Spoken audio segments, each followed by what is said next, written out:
तो सर बहुत बच्चों को कहना है कि मेरा नंबर जो है घट गया, किसी बच्चे का नंबर मतलब बढ़ गया। कोई बहुत अच्छा से पढ़ा हुआ स्टूडेंट है तो उसको तो इजी और टफ सब बराबर ही लगेगा, बिल्कुल, ठीक है।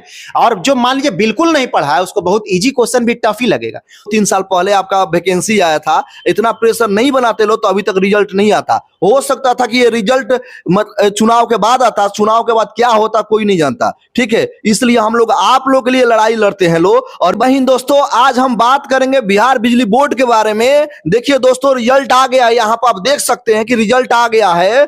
जूनियर अकाउंट क्लर्क का रिजल्ट आ गया है और बाकी रिजल्ट कब आएगा सर से हम बात करेंगे इस मुद्दा पर। वीडियो को अंत तक देखिएगा क्योंकि अब आपका खुशखबरी जो आप इंतजार कर रहे थे वो इंतजार का घड़ी खत्म हुआ। अब रिजल्ट आ गया है, एक विभाग का आ गया है। सर उससे पहले आपका स्वागत है हमारे चैनल। हाँ, आप सभी का स्वागत है। और जो है जिनका रिजल्ट हो चुका है बहुत अच्छी बात है, उनका जो है ये जूनियर अकाउंट क्लर्क का रिजल्ट आया है, लेकिन बहुत जल्द आपका जो है आपका कॉरेस्पॉन्डेंस क्लर्क का जो है और ये टेक्नीशियन जो ग्रेड 3 है इनका भी रिजल्ट बहुत ही जल्द आ जाने वाला है, ठीक है।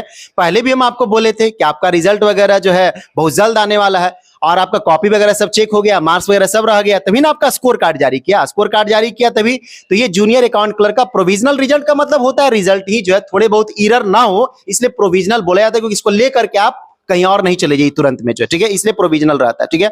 और मान के चलिए कि आप बहुत जल्द 2-3 दिन के अंतराल में आपका हो सकता है कल या हो सकता है परसों कॉरेस्पॉन्डेंस क्लर्क का या टेक्नीशियन ग्रेड 3 का निकाल दे। बाकी आप सोचिएगा कि नहीं सर कसम खा करके आप बोल दीजिए किसी टाइम निकलेगा, तो कोई नहीं जानता, ठीक है। ये जो भी बातें है, ये जो चेयरमैन है और जो एमडी है, 3-4 लोग एमडी है, आईएएस रैंक के सारे लग रहते हैं, उन्हीं लोग तय करते हैं। और इसमें आप कोई दिमाग नहीं लगाना है, ना तो इसका कोई नियम है, लेकिन अब है कि रिजल्ट आपका आना स्टार्ट कर दिया है सिलसिलेवार ढंग से जो।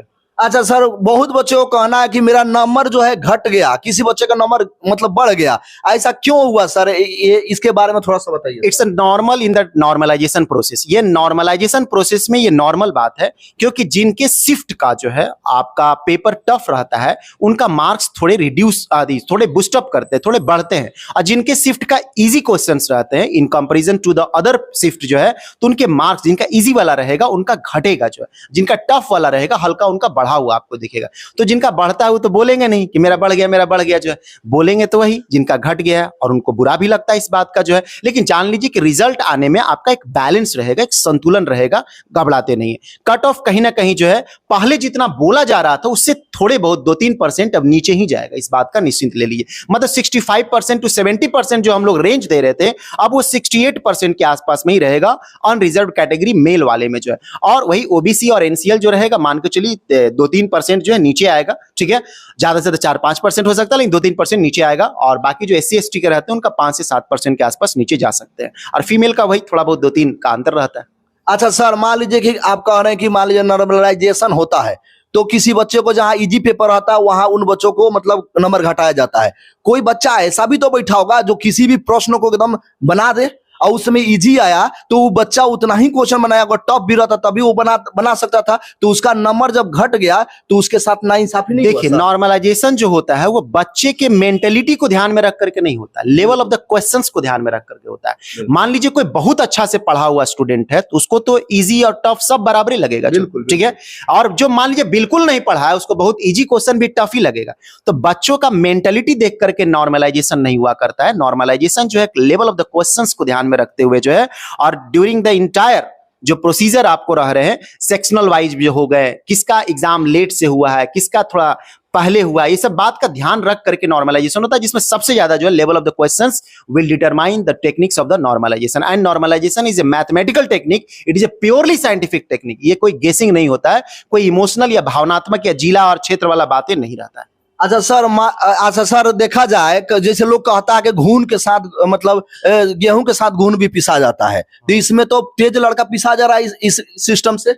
नहीं, नॉर्मलाइजेशन में कोशिश किया जाता है कि जो तेज लड़का है और जो मान लीजिए है एवरेज लड़का है उनके बीच में एक न्याय हो, जस्टिफाइड हो। लेकिन थोड़े बहुत मिसमैच होते हैं, कोई भी चीजों का थोड़े बहुत तो मिसमैच होते हैं।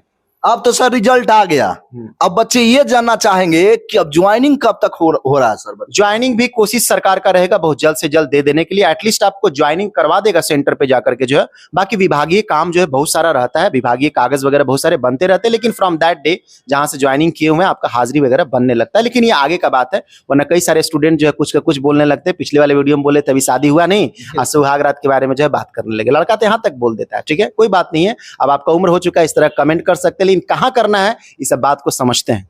अच्छा सर, अब बच्चे, आप फिर से एक बार बता दीजिए, बच्चे कौन कौन से डॉक्यूमेंट्स रखे वेरिफिकेशन के समय में सर? देखिए बच्चे को भी अच्छा से मालूम है, लेकिन हम आपको एक रिपीट कर दे रहे हैं। मैट्रिकुलेशन का तो आपका सर्टिफिकेट होना चाहिए, और उसके अलावा जो आप टेक्नीशियन ग्रेड वगैरह 3 में तो आपका टेक्निकल डिग्री का जो रहता है उसका सर्टिफिकेट्स रहना चाहिए, और जाति प्रमाण पत्र वगैरह जो है ये अपडेटेड रहना चाहिए। आपका जो है निवास प्रमाण पत्र आपका अपडेटेड रहना चाहिए। यदि एनसीएल वगैरह लगाए हुए हैं तो राज्य सरकार का है या आपका एसडीओ केंद्र सरकार वाले तरफ का है, ये सबको जो है अपडेट रखने का ज्यादा कोशिश है। बाकी जो है उसका एक पीरियड रहता है एनसीएल का भी और जाति का भी और आवास का भी जो एक पीरियड रहता है, और ड्यूरिंग दैट पीरियड जो है आपका वैलिड रहता है, वरना सरकार आपको समय देगी। हड़बड़ाना नहीं है, सरकार देती है कि आप जो है ये वाला अपडेट कर लीजिए, इतने दिनों के बाद भेज दीजिए जो।